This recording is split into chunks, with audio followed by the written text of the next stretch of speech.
نہیں ہوں گی۔ دوسرا حصہ کیا تھا آپ کا؟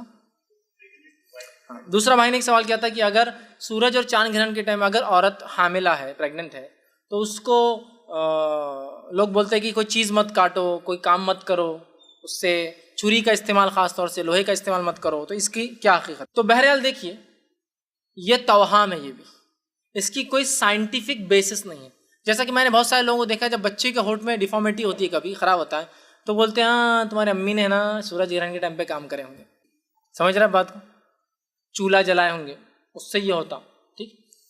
تو میرے بھائی، سائنٹیفکلی سورج گرہن کا، چاند گرہن کا، بچے کا اور چھری یا لوہے کے استعمال کا کوئی ریلیشن نہیں دور دور تک۔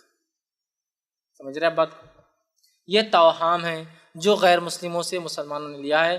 اور یہ بھی ہوتا ہے، بیٹی کو وہاں بلا لیتے ہیں، کو وہاں ساس کے پاس رہیں گی، کچھ تو بھی کرا دیں گی طرح سے، یہ ٹائم پہ ایسا ہو جائے گا ویسا ہو جائے گا، سب توہام ہے۔ کتنا بھی آپ احتیاط کر لیجئے، جو اللہ نے تقدیر میں لکھا ہے وہ نا، آپ جس کے ہوٹ ایسے ہو جاتے، سمجھ لیجیے کون سی چاند گرہن تھی اور پوچھیے ان سے، اور کون سی چھری، بولیں گے چاند گرہن دور کیا، چھری کی بات، ہم تو گلف میں تھے، کھانا بھی نہیں بناتے ہم تو گھر میں، پھر بھی ہوا۔ اب اس کو کیا ہوا؟ نہیں، اس کی نانی نے کری ان کی گھر پہ، اثر کیا آیا اس کو؟ Logical, in scientific, in rational, مطلب کوئی ریلیشن نہیں ہے۔ آخر اس کو تسلیم نہیں کرتی، منطق تسلیم نہیں کرتا، سائنس تسلیم نہیں کر رہی، اور شریعت نے تو بالکل تسلیم نہیں کرا۔ آپ صلی اللہ علیہ وسلم نے سورج اور چاند گرہن، جب آپ کے بیٹے کا انتقال ہوا، سورج گرہن ہو گیا، لوگوں نے کہا نبی کے بیٹے کا انتقال ہوا، سورج گرہن، آپ کھڑے ہو کر کہا سورج اور چاند اللہ کی نشانیاں ہیں، یہ کسی کے جینے اور مرنے سے آتے اور جاتے نہیں ہیں۔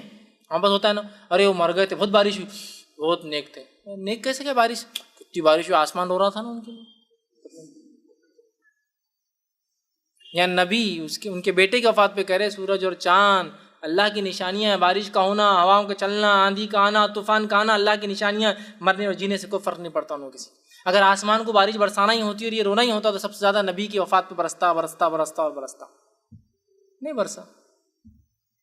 سمجھ رہے آپ بات کو؟ تو بہرحال اس کی کوئی حقیقت نہیں ہے، کوئی سائنٹیفک بیسس نہیں ہے۔ جہاں تک معاملہ گھر میں رہنا چاہیے اس دن، ٹھیک ہے، اس کو سائنٹیفک تھیوری سے ہم بیک کر سکتے ہیں، اور یہ کچھ حد تک درست ہو سکتا ہے، اس لیے کہ خود نبی اکرم صلی اللہ علیہ وسلم سورج گرہن جب ہوتا تو مسجد میں داخل ہو جاتے تھے، گویا ایک طرح سے گھر میں آ جاتے تھے، اور پورا وقت جب تک گرہن ختم ہوتا تب تک نماز کنٹینیو پڑھتے رہتے۔ تو اس سے ایک بات تو پتہ چلتی ہے، سورج اور چاند گرہن کے وقت گھر کے اندر رہنا چاہیے۔